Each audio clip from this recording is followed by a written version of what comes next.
Triệu Lệ Dĩnh không ngờ rằng chồng cũ Phùng Thiệu Phong, người liên tục vướng vào scandal, lại có thể trở lại đỉnh cao nhờ Tân Chí Lôi. Sự xuất hiện của Phùng Thiệu Phong trên thảm đỏ Cannes đã rũ bỏ hình ảnh tinh quái thường thấy, ánh mắt mệt mỏi hé lộ một câu chuyện, từ một thiếu gia chuyên nghiệp trở thành một diễn viên kín tiếng đang mài giũa diễn xuất. Anh đã chấp nhận thử thách với vai phụ trong Vườn Rau, chứng minh năng lực diễn xuất của mình. Những lần hợp tác trước đây với những người phụ nữ quyền lực như Triệu Lệ Dĩnh giờ đã chuyển thành những lần hợp tác chuyên nghiệp, và sự thay đổi điềm tĩnh ở tuổi trung niên của anh thực sự đáng chú ý. Thế giới này thật sự rất thú vị, ngay khi bạn nghĩ rằng câu chuyện đã kết thúc, thì đột nhiên có người quay lại làm bạn bất ngờ. Lấy Phùng Thiệu Phong làm ví dụ, Triệu Lệ Dĩnh có lẽ đã nghĩ thầm rằng chồng cũ của cô, người có danh sách scandal dài hơn cả sự nghiệp, đã ly hôn và đang có mối quan hệ mới, và đã đến lúc anh ta nên thảnh thơi ngâm mình trong bể nam diễn viên trung niên. Kết quả thế nào? Anh quay lại và đứng trên thảm đỏ Cannes với bộ vest và cà vạt, hai bên là Trương Tử Di và Tân Chí Lôi, toàn thân toát lên vẻ mọi người đoán sai hết rồi. Cảnh này thực sự có tác động mạnh, suy cho cùng, hình ảnh của Phùng Thiệu Phong đã in sâu vào ký ức của chúng ta, những khán giả. Anh là thiếu gia chuyên nghiệp, sinh ra trong gia đình giàu có, được nuông chiều hết mực.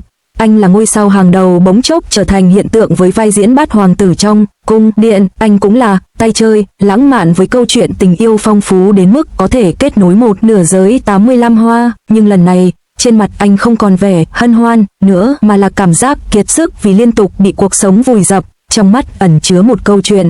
Máy quay của các phương tiện truyền thông nước ngoài không sử dụng bộ lọc làm đẹp, và năng lượng của người đàn ông trung niên này, người đã rơi xuống đáy và muốn đứng dậy, đã được ghi lại. Đột nhiên, anh không còn là Phùng Thiệu Phong của ngày xưa nữa.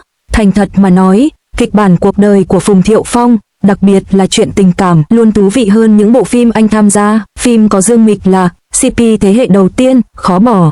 Phim pha trộn giữa thật và giả, gây khó hiểu. Phim thu hút rất nhiều lượt xem, đến khi Nini chính thức công bố, chuyện tình của họ mới được công bố. Cả hai hợp nhau đến mức từ tính cách đến gia cảnh. Họ nổi tiếng đến mức muốn cả thế giới biết họ yêu nhau đến nhường nào. Kết quả là, câu đọc ngược tên đã trở thành câu chuyện cười chia tay văn chương nhất năm.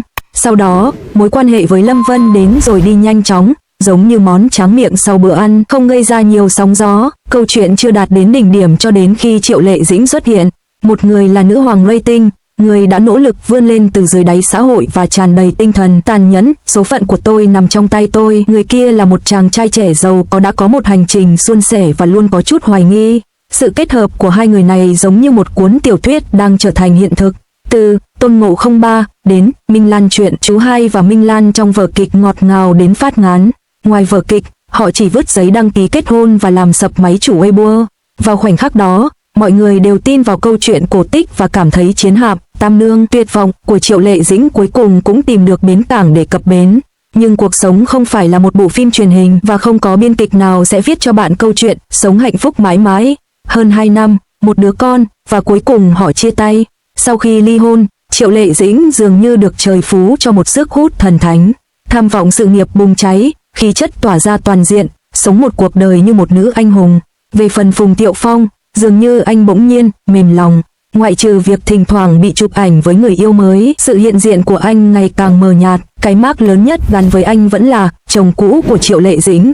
Đó chính là điều kỳ lạ. Đúng lúc mọi người nghĩ rằng ông sẽ trở thành một Phật tử, ông đã lặng lẽ thay đổi con đường của mình. Anh ấy không còn cạnh tranh cho vai nam chính trong các bộ phim cổ trang nữa, cũng không còn quảng cáo rầm rộ cho bất kỳ CP nào nữa. Anh đóng một vai phụ trong bộ phim The Source Garden với sự tham gia của nhiều tên tuổi lớn, đóng cùng Trương Tử Di. Phải nói rằng đây là một động thái rất tỉnh táo. Nếu bạn đã ngoài 40 mà vẫn phải cạnh tranh với những người trẻ tuổi để được đi lại trên đường, sớm muộn gì bạn cũng sẽ chết đói. Tốt hơn hết là tìm một kịch bản hay, dù chỉ là một vai phụ, miễn là xuất sắc thì cũng đã là một vai diễn hoàn hảo rồi. Lần này, diễn xuất của Tân Chí Lôi trong phim đã thu hút được nhiều sự chú ý, và toàn bộ đoàn làm phim đều được hưởng lợi. Phùng Thiệu Phong, vai phụ, cuối cùng cũng được chú ý. Nếu anh ấy biểu diễn tệ, anh ấy sẽ bị mọi người cười nhạo là thực sự chỉ có thể dựa vào phụ nữ, nhưng anh ấy vẫn nhận lời. Anh ấy đã chứng minh cho mọi người thấy rằng, ngoài những lời đàm tiếu, khả năng diễn xuất chuyên nghiệp của anh vẫn còn đó. Cảm giác giống như một học sinh đạt 60 điểm trong các kỳ thi trong nhiều năm đột nhiên giành được giải thưởng trong kỳ thi Olympic toán học, và mọi người phải đánh giá lại cậu bé đó. trở thành một diễn viên tài năng khiến mọi người ngưỡng mộ. Có nhiều người đang thắc mắc liệu hào quang của Bắc Kinh thiếu gia sẽ giúp ích cho ông hay trở thành gông cùm. Ông vẫn chưa thể thoát khỏi cái bóng của cái Mark thế hệ thứ hai giàu có. Tôi nghĩ anh ấy đã có một chặng đường khá gập ghềnh. Nghĩ mà xem, lớn lên trong một gia đình giàu có như vậy, chưa kể đến cuộc sống mà người thường không thể nào ghen tị. Ngay cả loại con nhà người khác, anh ấy không phải là kiểu người dễ dàng trở thành tâm điểm chú ý. Khi còn học tiểu học, anh được mẹ khuyến khích đứng trên bục giảng, nơi hàng ngàn người lắng nghe. Anh có thể dễ dàng giành được giải thưởng khi mới 4 tuổi. Cậu bé đã là một ngôi sao sáng ở trường mẫu giáo. Cậu bé có gia đình tốt và học hành giỏi, đúng là phong cách của Chúa yêu thích. Hoàn cảnh gia đình, sinh ra với hào quang của một thiếu gia. Nếu nói tính khí của thiếu gia này thì quả thực đã được định sẵn từ ngày anh ta sinh ra. Bạn có biết anh ấy đã là một ngôi sao ở trường ngay từ khi còn học mẫu giáo không?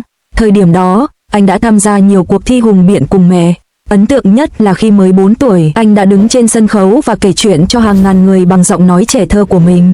Bạn nghĩ anh ấy đã biết anh ấy muốn gì vào thời điểm đó? Tôi ngày càng cảm thấy mình là kiểu người sinh ra đã là người chiến thắng. Năm 16 tuổi, anh được nhận vào một trường trung học cơ sở quan trọng ở Thượng Hải và sau đó được nhận vào Học viện Hí kịch Thượng Hải trước. Đây thực sự là mô hình của cuộc sống diễn ra suôn sẻ. Nhìn vào thông báo trúng tuyển của anh ấy, có vẻ như là định mệnh, chỉ cần một chút nỗ lực là có thể đạt tới đỉnh cao của nghệ thuật. Trong suốt 4 năm đại học, anh vẫn là đứa trẻ được nhà người khác yêu mến và nhận được nhiều học bổng. Việc tiếp tục đi học với tư cách là một giáo viên đã trở thành một điều tự nhiên. Bạn nói rằng nếu anh ấy không phải là thiên tài nghệ thuật thì anh ấy đã đi theo con đường bình thường từ lâu rồi. Nhưng sân khấu trong trái tim anh đã bùng cháy ngọn lửa. Năm 2012, anh trở thành hiện tượng với bộ phim Palace Lockhart. Ông đã biến anh từ một diễn viên vô danh thành một cái tên quen thuộc. Tính cách của Bát Hoàng tử là người lập dị, giản dị và có chút si mê. Bạn biết đấy, anh ấy đóng vai phức tạp đó rất tốt. Nó gần như khiến mọi người cảm thấy rằng anh ấy đang diễn thật. Từ cổ tích đến hiện thực, những thăng trầm của ngành giải trí. Anh nói rằng sau khi anh ấy nổi tiếng, anh ấy muốn tiến về phía trước. Ngành công nghiệp điện ảnh đã thử nghiệm nhưng phản ứng lại rất tầm thường. Từ Huyền thoại Hồng Môn với Lưu Diệc Phi và Tinh tú trên biển với Quách Bá Đình cho đến 1921 với Lưu Thi Thi, ông đã hợp tác với hầu hết 85 bông hoa. Thành thật mà nói, vào thời điểm đó, anh ấy đã làm việc rất chăm chỉ trong việc quay phim, nhưng khán giả dường như quan tâm nhiều hơn đến các vấn đề của anh ấy bên ngoài vở kịch, chẳng hạn như các vụ bê bối, cuộc sống. Bạn biết đấy, trong thời gian đó, ông ấy liên tục phải trải qua cơn bão cảm xúc và bị bao vây bởi những vụ bê bối như mối tình đầu, hôn nhân và chuyện tình cảm. Anh và bạn gái thời đại học của mình là Từ Kỳ Văn, người sau này đóng vai Kim Chi trong Cung Điện, đã ở bên nhau trong 3 năm, nhưng tại ngã ba đường tốt nghiệp. Thành thật mà nói, lúc đó chúng tôi đều nghĩ rằng tình yêu thời trẻ là chuyện bình thường, nhưng sau đó anh ấy lại vướng vào scandal với Dương Mịch. Nó thực sự đã đưa anh ấy lên vị trí hàng đầu. Lúc đó, Hoàng Cung vừa mới lên sóng, Phùng Mịch CP đang cực kỳ được yêu thích. Đoàn làm phim cố tình tạo ra bầu không khí cặp đôi cho hai người và đủ loại tương tác thân mật trên Weibo. Tôi vẫn nhớ thời điểm đó, mọi người đều đoán già đoán non. Phải đến khi mối quan hệ của Dương Mịch và Lưu Khải Uy bị phanh phui thì cơn bão scandal mới dần lắng xuống. Nhưng ảnh hưởng mà nó để lại cho anh thì bạn thấy đấy, vào thời điểm đó, anh ấy vừa là nam thần được yêu thích, vừa là tâm điểm của những biến cố tình cảm. Anh ấy thực sự nổi tiếng nhanh chóng. Sau đó, mối quan hệ công khai của anh và Nini có thể coi đây là một câu chuyện hay trong vòng tròn. Khi hai người cùng làm việc trong bộ phim I Want to Be Good to You, tình cảm của họ nảy nở và mọi người đều cảm thấy họ là một cặp đôi hoàn hảo. Cuối cùng, anh ấy đã công khai thừa nhận điều đó. Trong thời gian đó, chúng tôi cùng nhau đi mua sắm trong trang phục đôi, thật ngọt ngào.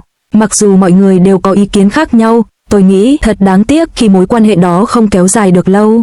Về lý do chia tay, có một số tin đồn rằng gia đình anh hy vọng con dâu tương lai của anh sẽ đặt gia đình lên hàng đầu, nhưng Nini lại hướng đến sự nghiệp và hai người có quan điểm khác nhau. Cái Mark, chồng cũ của Triệu Lệ Dĩnh, quá nặng nề. Bạn có nghĩ rằng cuộc sống của anh ấy không được bình yên trong thời gian dài sau khi chia tay Nini không? Lại có một vụ bê bối nhỏ với Lâm Vân. Mặc dù mối quan hệ chỉ kéo dài 1 năm, nhưng những bức ảnh thân mật của cả hai vẫn được giới truyền thông ghi lại rõ ràng.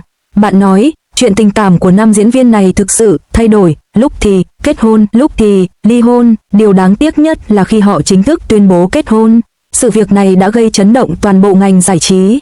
Sau khi kết hôn, một cậu con trai chào đời vào tháng 3 năm sau, nhưng khi tin tức ly hôn được đưa ra, Phùng Thiệu Phong bị gắn mác chồng cũ của Triệu Lệ Dĩnh gần như làm lu mờ mọi nỗ lực của anh ấy. Bạn biết đấy, mặc dù anh ấy vẫn chụp ảnh đi chơi với các con và mối quan hệ của họ có vẻ tốt đẹp, danh tính của chồng cũ nó đã được khắc trên nhãn của anh ấy rồi. Gần đây, anh được chụp ảnh đi mua sắm cùng bạn gái Châu Linh Chia, người không hoạt động trong ngành giải trí. Bạn nói rằng các mối quan hệ trong ngành giải trí thực sự rất thay đổi và khiến mọi người đau.